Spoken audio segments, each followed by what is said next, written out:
рустам буриев сартабиби беморхонаи сироятӣ дар як суҳбати кӯтоҳи телефонӣ бо радиои озодӣ рӯзи 26 май гуфт охири ҳафтаи гузашта мансур али қосим шаҳрванди 47-солаи арабистони саудиро бинобар пайдо нашудани нишонаҳои беморӣ ва манфӣ будани ташхисҳои ба такрори covid-19 аз ҳолати карантина бароварде. ин меҳмони хориҷиро пизишкон рӯзи 17 май пас аз натиҷаҳои мусбати санҷиш дар дармонгоҳи луқмони ҳаким бистарӣ карданд. вале пас аз сару садоҳои аз нав пайдо шудани коронавирус дар суғд ташхисгарон аз маркази назорати тандурустию беҳдоштии шаҳри душанбе ба хуҷанд омаданд ва гумонбарони ин бемориро ташхис карданд. натиҷаи ҳамаи озмунҳо ин бор манфӣ баромад.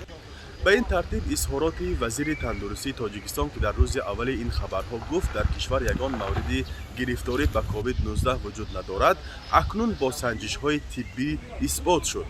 намояндагони идораи тандурустии вилояти суғд рӯзи 19 май тасдиқ карда буданд ки дар як ҳафтаи охир 4 нафарро дар робита бо коронавирус ва 15 каси дигарро бо аломатҳои илтиҳоби шуш зери назорат доранд. масъулони вазорати тандурустии тоҷикистон гуфтанд дар душанбе 3 кас мушкили шуш доранд, аммо гирифтории онҳо ба бемории ҳамагир тасдиқ нашудааст.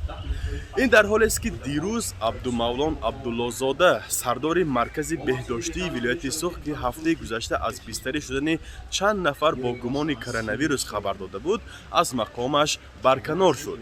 мақомоти тоҷикистон мегӯянд аз 10 январи имсол ба ин тараф дар кишвар ягон ҳолати гирифторӣ ба covid-19 тасдиқ нашудааст, вале баъзе аз сокинону мутахассисон шубҳа доранд. фарзон муҳаммадӣ, радиои озодӣ, шаҳри хуҷанд.